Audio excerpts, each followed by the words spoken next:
وأصحابه الذين بذلوا جهدهم في استنباط قوانين الحلال والحرام أما بعد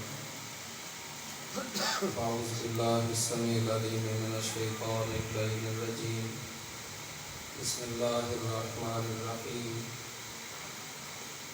إنما يريد الله ليذهب عنكم الرجس أهل البيت ويطهركم تطهيرا صدق الله مولانا العظيم وبلغنا رسوله النبي الكريم الرؤوف الرحيم الأمين ونحن على ذلك لمن الشاهدين والشاكرين والحمد لله رب العالمين إن الله وملائكته يصلون على النبي يا أيها الذين آمنوا صلوا عليه وسلموا تسليما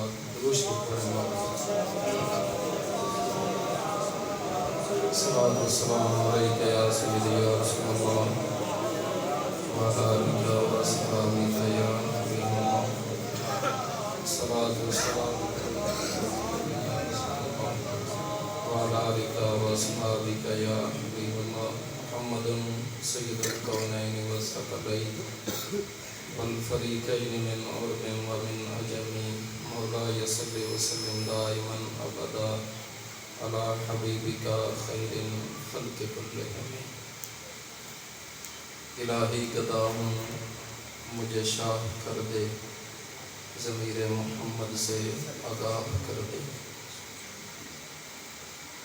افضل ہے کل جہاں سے گھرانہ حسین کا نبیوں کا تاجدار ہے نانا حسین کا افضل ہے کل جہاں سے گھرانہ حسین کا نبیوں کا تاجدار ہے نانا حسین کا ایک پل کی تھی بس حکومت یزید کی صدیاں حسین کی ہیں زمانہ حسین کا بعد از حمد و ثنا قابل صد تحریم واجب التعظیم سادات کرام علماء کرام نعت خوانان شیریں بیان حاضرین و سامعین کرام نہایت ہی واجب الاحترام زینت مسند صدارت استاد العلماء حضرت العلام استاد محترم حضرت علامہ مولانا قاری جاوید صفدر سمین صاحب زیدہ مجدہو گلے گلشن سادات آل نبی اولاد علی پیر سید فیض الحسن شاہ صاحب زیدہ مجدہو دیگر علماء کرام حاضرین و سامعین کرام اس وقت میں اور آپ ذکر پنجتن پاک سے اپنی دنیا بھی سوار رہے ہیں اور اپنی آخرت بھی سوار رہے ہیں میری دعا ہے جن منتظمین نے بڑی محبت کے ساتھ اس محفل پاک کا اہتمام کیا ہے مولا کریم انہیں وہ کچھ عطا فرمائے جو وہ علی کے نوکروں کو عطا فرماتا ہے اور ہم سب کی اس حاضری کو بروز حشر ہمارے لیے ذریعہ نجات بنائے اور اہل بیت کی طہارت کے صدقے مولا کریم ہمارا ظاہر و باطن پاک فرمائے بلا تمہید اپنی گفتگو کا آغاز کرتا ہوں قرآن مجید فرقان حمید کا ایک ایک حرف نور ہے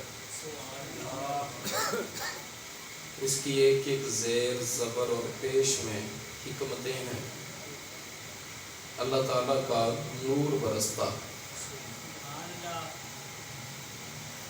یوں تو سارا قرآن پاک ہی مدحت پنجتن پاک میں نازل ہوا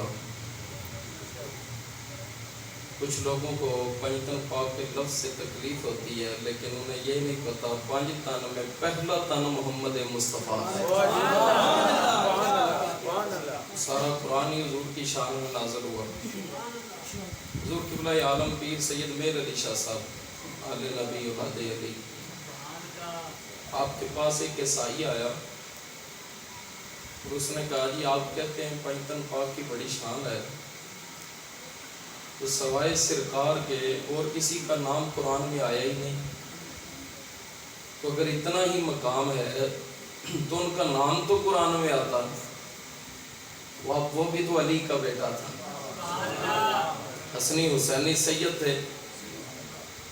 آپ رحمۃ اللہ علیہ نے فرمایا بسم اللہ کی بات سے لے کر والناس کی سین تک جہاں سے تیرا جی چاہے تو قرآن پڑھ، پڑھنا تیرا کام ہے، 5 تن نکال کے دینا میرا کام ہے.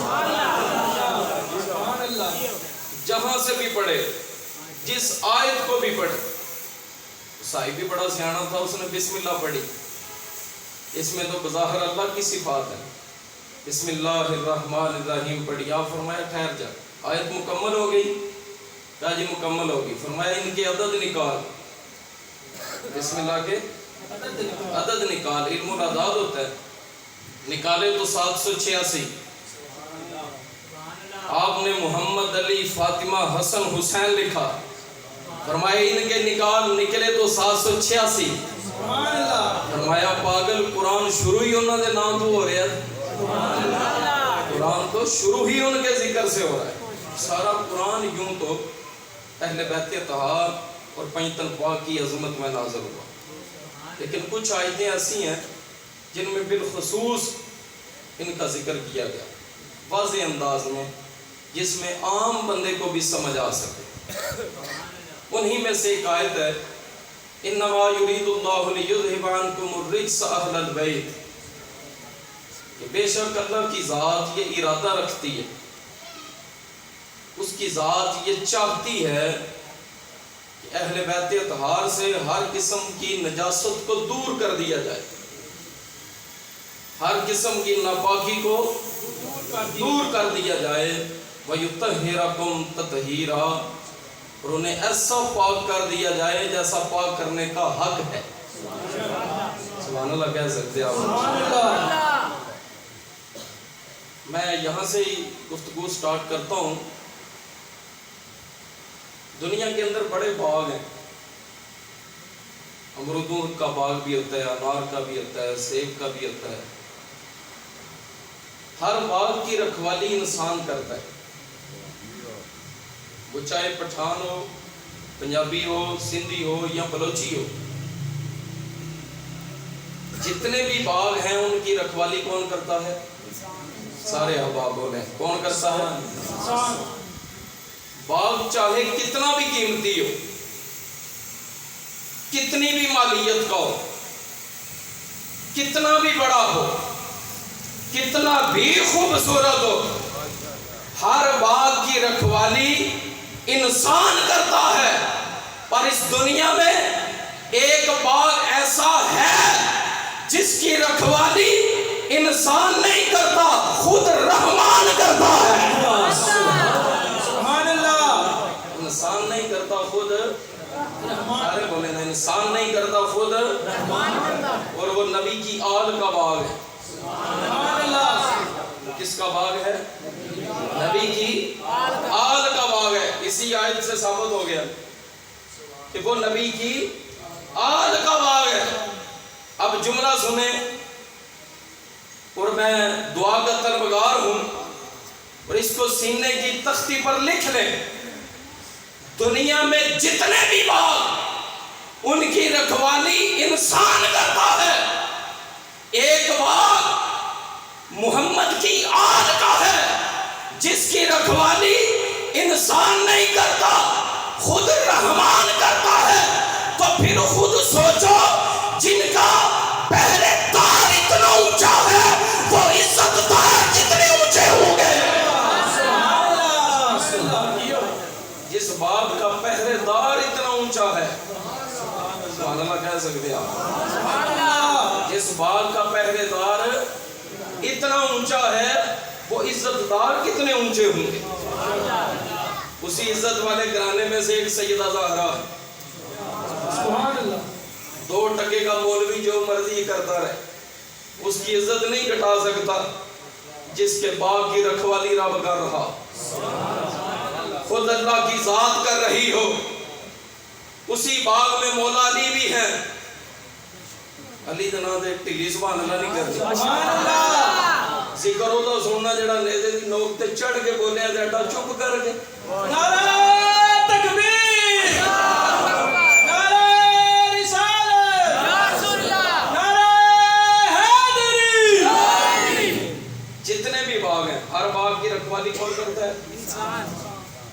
نبی کی آل کا باغ وہ ہے جس کی رکھوالی خود رحمان کرتا ہے۔ رحمان کرتا ہے۔ سیدہ کائنات کا ایک لقب ہے بطول۔ سبحان اللہ۔ بطول کا معنی ہوتا ہے جو کبھی ناپاک نہ ہوئی ہو، کبھی ناپاک ہے۔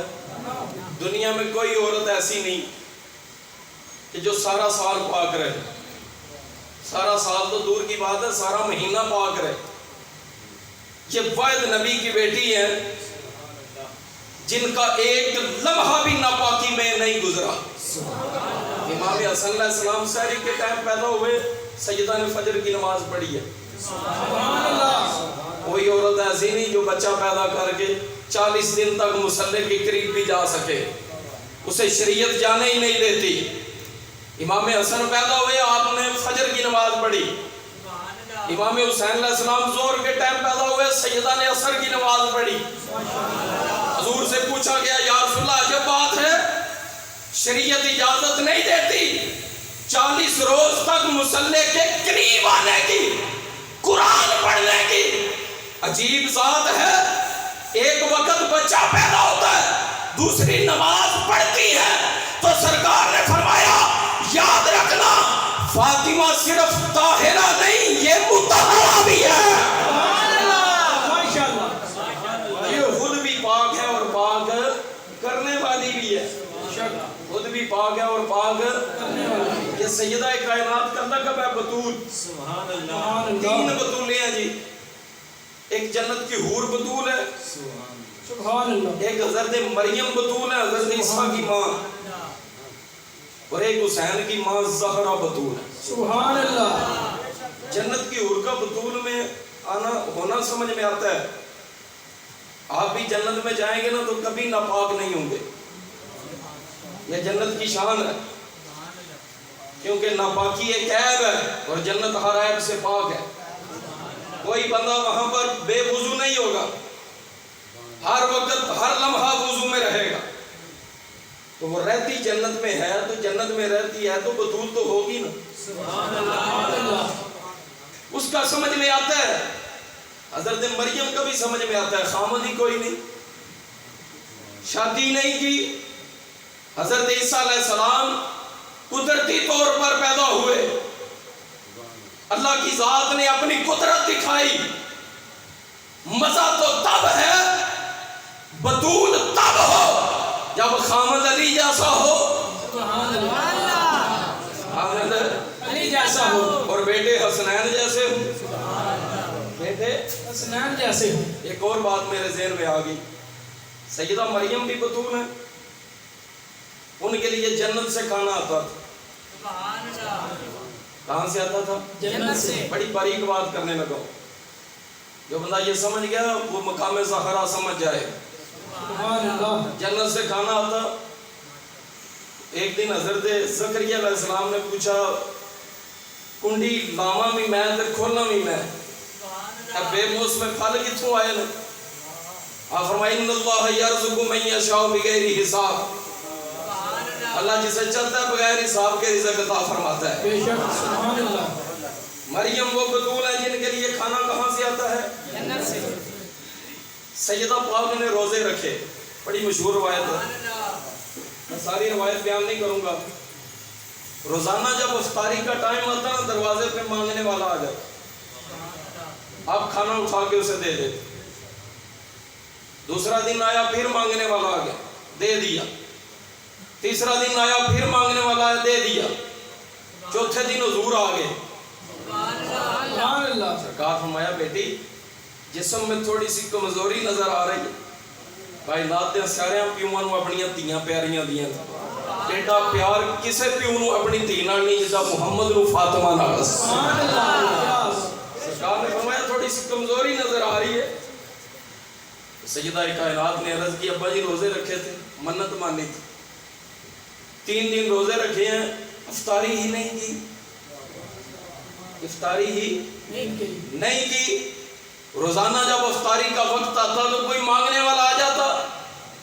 حضور فرمایا فاطمہ جانتی ہو وہ مانگنے والا کون تھا؟ اب مانگنے والا سنیں گے تو اپنے مقدر پہ رشک کریں گے. سرکار نے فرمایا وہ جبرائیل تھا، منگتا بن کے زہرا کے دروازے پر آتا، زہرا کی چوکھٹ پر آتا. اب آپ مجھے بتائیں جو کھانا وہ لے کے جاتا تھا کہاں جاتا؟ فرشتہ کھانے سے پاک ہے، وہ کھاتا پیتا نہیں. علماء بیٹھے ہیں، بعد میں بھی کسی سے پوچھ سکتے ہیں جس کو تسلی نہ ہو. فرشتے کھانے سے پاک ہیں، پینے سے بھی پاک ہیں. وہ اس دار کی نیاز لے کے جاتا کہاں؟ پھینک سکتا نہیں، کیونکہ پھینکتا تو رب نے اسے پھینک دینا تھا. کھا سکتا نہیں، پھینک سکتا نہیں. تو جملہ سنیں، مریم وہ بطول ہے جس کے لیے کھانا جنت سے آتا ہے. زہرا وہ بطول ہے جنہیں ہاتھاں دیاں پکیاں جنت وچ جاندیاں ہیں.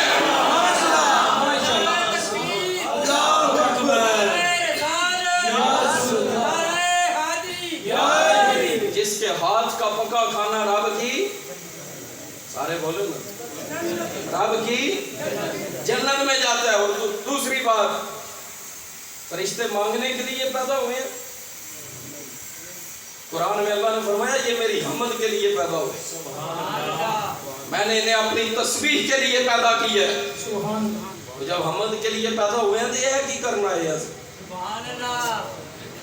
یہ کون سی تسبیح ہو رہی ہے؟ یہ کون سی حمد ہو رہی ہے؟ جملہ سمجھانا چاہتا ہوں. رب نے اسے بھیج کے بتایا در زہرا سے مانگنا بھی عبادت ہے. در زہرا سے مانگنا بھی عبادت ہے. عبادت ہے. یہ ہے سیدہ بطول کی ذات، اور یہ میرے حسین کی ماں ہے. یہ میرے حسین کی. اب آئیں مولا علی کی طرف، جس کا نام ہی علی ہو، جس کا نام ہی علی. چلیں سارے مسلکوں کو چھوڑیں، ہم نے کون سا لڑائی کروانی ہے؟ شیعہ، سنی، بریلوی، اہل حدیث سب کو چھوڑ دیں. علی کا وہ معنی پڑھیں جو لغت بیان کرتی ہے کہ علی کتنا بلند ہے. بھائی لغت تو نہ شیعہ ہوتی ہے، نہ وہابی ہے، نہ سنی ہے، نہ دیوبندی ہے. لغت تو لغت ہے، اس نے وہی معنی دینا ہے جو اس لفظ کا صحیح معنی ہوگا. ایک بات ذہن میں رکھ کے سننا، علی کو صرف میں اور آپ چک سکندر میں بیٹھ کے علی نہیں کہتے. علی کو مدینے والا بھی علی کہہ کے بلاتا ہے، عرش والا بھی علی کہہ کے بلاتا ہے. لفظی علی کا معنی پڑھ لیں، ترجمہ پڑھ لیں. یہ جو میں ان لوگوں کے لیے بات کر رہا ہوں جو علی کو تولتے ہیں، علی کو تولتے ہیں. دنیا میں آج تک کوئی ایسا ترازو بنا ہی نہیں جو اس مٹی کو تول سکے جس نے محمد کے قدم چومے ہیں. جب اس مٹی کو نہیں تولا جا سکتا تو مصطفیٰ کے ویر کو کیسے تولا جا سکتا ہے؟ نام ہی علی ہے. علی کا معنی کیا ہے جی؟ لسان العرب اٹھائیں، نعرہ حیدری. لسان العرب اٹھائیں. لسان العرب مولانا منظور افریقی لکھتے ہیں علی اسے کہتے ہیں جسے ناپو تو ناپ نہ سکو، جسے ماپو تو ماپ نہ سکو، جسے گنو تو گن نہ سکو، جسے گنو تو گن نہ سکو. اگلا جملہ سنیں، لطف آئے گا. آپ فرماتے ہیں علی کا معنی یہ ہے جسے تولو تو تول نہ سکو، جسے تولو تو دنیا کے اندر کسی چیز کو بھی ماپنے کے تین ہی طریقے ہوتے ہیں، یا اسے ماپا جاتا ہے، یا گنا جاتا ہے، یا تولا جاتا ہے. اس کے علاوہ کوئی طریقہ ہے؟ یہ چک سکندری چور کو ہے تو پھر نہ بولو، کوئی طریقہ نہیں. ان تین کے سوا کوئی اور طریقہ نہیں ہے. لکڑ تول کے دی جاتی ہے، گن کے نہیں دی جاتی. پیسے گن کے دیے جاتے ہیں، تول کے نہیں دیے جاتے. ایسا ہی ہے. زمین ماپ کے دی جاتی ہے، کبھی کسی نے گن کر دی ہے؟ معاف کر دیتے ہیں. اسی طرح کپڑا لے لیں, معاف کے لیا دیا جاتا ہے. تو کسی بھی چیز کے تین ہی طریقے ہیں اس کو ماپنے کے, یا ماپا جاتا ہے, یا گنا جاتا ہے, یا تولا جاتا ہے. منظور افریقی لکھتے ہیں علی کا معنی ہی یہ ہے جسے ماپنے لگو تو ماپ نہ سکو, گننے لگو گن نہ سکو, تولنے لگو تو تول نہ سکو. اپنی سیری دیکھ اور ذات علی دیکھ. جس سیری پہ تو علی کو تولتا پھرتا ہے, یہ سیری دیکھ. وہ بندہ سنیارے جی ترکڑی لے کے لکڑا نے ٹال دے ٹور جے, تو انہوں آکے لکڑ دول دیو, انہیں لکڑ دول کے نہ دیتی تنوں ڈنڈے ضرور مارے. اس نے کہنا ہے اپنا ترازو دیکھ, لکڑ کا حجم دیکھ, تیری بھی مہربانی ہے. اپنی سری دیکھ, مقام علی دیکھ. اس چھوٹی سی سری پہ علی کو نہ تولا کر. حضرت پہلوت دنا نا بعض افا فقیر ایک جملے میں پوری بات سمجھ آ جاتا. آپ دریا کے کنارے نا چلو سے پانی نکال رہے تھے, چلو بار بار کے. وقت کا بادشاہ گزرا پاس, اس نے کہا کیا کر رہے ہو؟ آپ فرمایا چلو سے دریا کا پانی نکال رہا ہوں. انہوں نے کہا سچی دنیا تو چلے آوا ہے, تو لگا رہے چلو سے کبھی پانی ختم ہوا ہے دریا کا؟ تو لگا رہے, تیری اولاد لگی رہے, پوتے لگے رہے, بڑ پوتے لگے رہے, زندگیاں ختم ہو جائیں, پر دریا کبھی ختم نہیں ہوگا. حضرت پہلوت نے فرمایا خلیفہ ٹھہر جا, مسئلہ حل ہو گیا. یہی تو تجھے بتانا چاہتا ہوں, اگر چلو میں دریا نہیں آ سکتا, اس چھوٹی سی عقل میں مشکل کشا نہیں آ سکتا.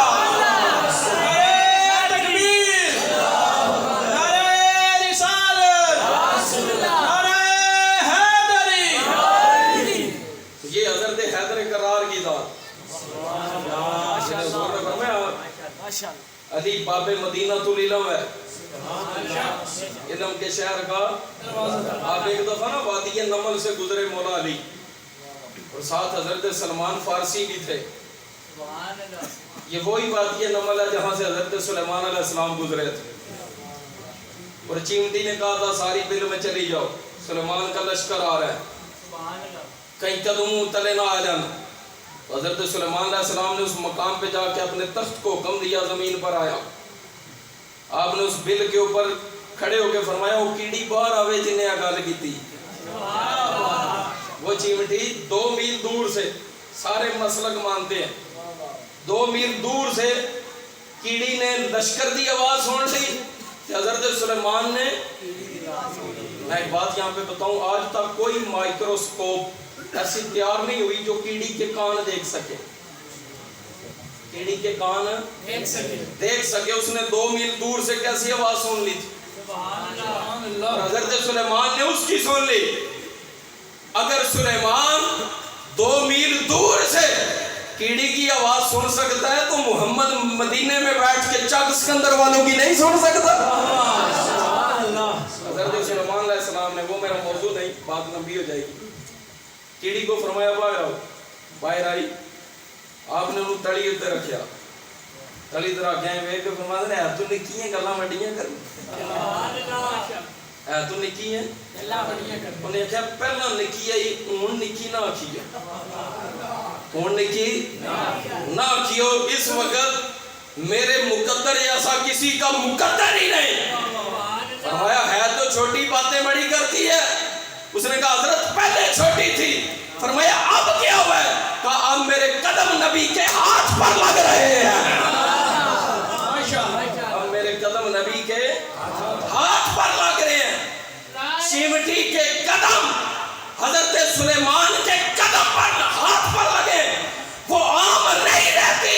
وہ علی عام کیسے ہو سکتا ہے جس کے قدم محمد کے کندھوں پر لگے ہوئے ہوں.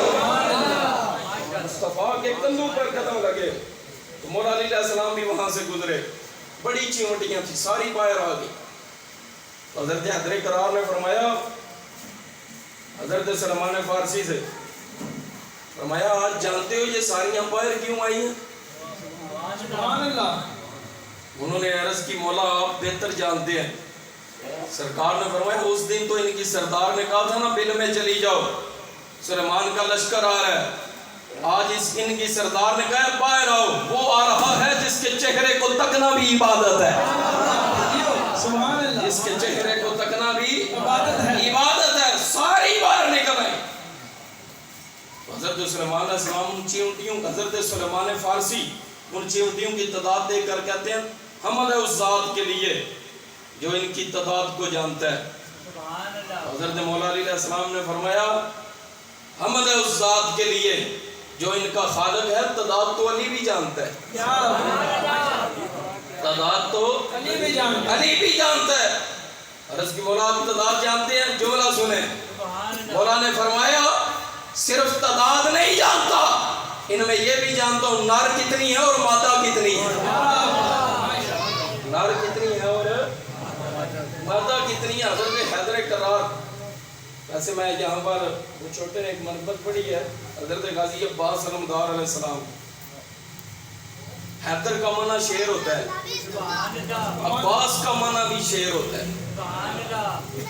عباس کا معنی بھی شیر ہوتا ہے. یہ عربی لغت ہے, اس کے اندر بڑی فصاحت ہے. دنیا میں جتنی زبانیں ہیں نا وہ انسانوں کی بنائی ہوئی, عربی لغت رب کی بنائی ہوئی.